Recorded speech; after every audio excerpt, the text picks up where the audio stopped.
দেখুন, ইস্টবেঙ্গলে কি corner shield আসছে এটা নিয়ে আবার একটা চর্চা শুরু হয়েছে। বেশ কিছুদিন আগে, মাসখানেক আগে আমি একটা ভিডিও দিয়েছিলাম এ নিয়ে। তো তখন একবার চর্চা শুরু হয়েছিল, এখনও কিন্তু আবার চর্চা হচ্ছে। আর এই ট্রান্সফার মার্কেটে কিন্তু কর্নার শিল্ডকে নিয়ে বেশ চর্চা হচ্ছে, কারণ এবছর আইএসএলে কর্নার শিল্ড চেন্নাইকে মাঝমাঠে বড় ভরসা দিয়েছে।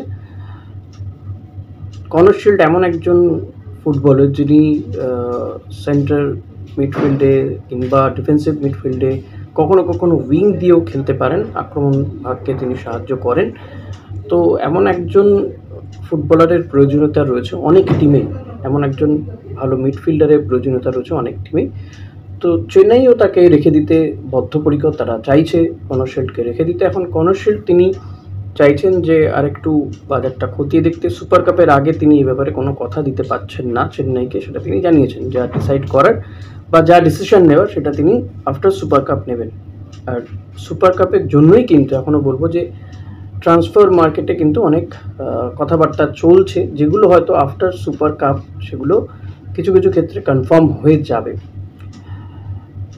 তবে কর্নার শিল্ডকে নিয়ে ইস্টবেঙ্গল, মোহনবাগান, মুম্বাই সিটি এফসি, কেরালার মতন দলগুলো যথেষ্ট ইন্টারেস্টেড। দেখুন, ইস্টবেঙ্গল নিয়ে বলবো যে কর্নার শিল্ডকে নিয়ে ইস্টবেঙ্গল যে খোঁজখবর রাখছে, তার সাথে কথাবার্তা বা অফার করা, এই সমস্ত বিষয়গুলো কিন্তু যে খবর, এগুলো কিন্তু কোনোটাই রিউমার্স নয়। একটা কিন্তু খোঁজখবর করা হয়েছে এবং ইস্টবেঙ্গলও তাকে নেওয়ার ব্যাপারে আশাবাদী। কারণ কর্নার শিল্ড যদি ইস্টবেঙ্গলে আসে, দেখুন ইস্টবেঙ্গলের মাঝমাঠটা এমনিতেই মাদিতালাল বা সাউল ক্রেসপোদের নিয়ে যে মাঝমাঠ ছিল আর এখন যে মাঝমাঠ, সেটা হেভেন ডিফারেন্স। এবং সাউল ক্রেসপো তার আগের ফর্মে নেই। সাউল ক্রেসপো যখন উড়িষ্যাতে ছিল তার যে ফর্ম, আর ইস্টবেঙ্গলে এসে তার যে ফর্ম, দুটো ফর্ম এক নয়।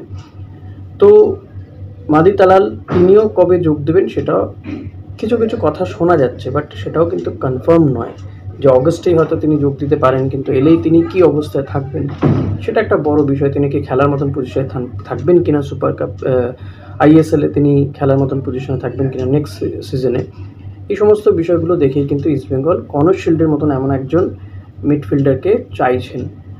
তো কর্নার শিল্ডের প্রেজেন্ট মার্কেট ভ্যালু 4 কোটি টাকার মতো। তো ইস্টবেঙ্গল তাকে হয়তো ভালো কিছু অফার করবে। কর্নার শিল্ডও তেমনটাই চাইছেন, যে তিনি আরেকটু টাকার অঙ্কটা বাড়িয়ে নিতে চাইছেন। তো সেই কারণেই কর্নার শিল্ডকে নিয়ে একটা চর্চা কিন্তু শুরু হয়েছে। তবে ইস্টবেঙ্গল খোঁজখবর রাখছে, ইস্টবেঙ্গল খোঁজখবর করেছে, তার ব্যাপারে কথা হয়েছে এবং তিনিও গোটা বিষয়টি কিন্তু ঝুলিয়ে রেখেছেন বলা যেতে পারে সব।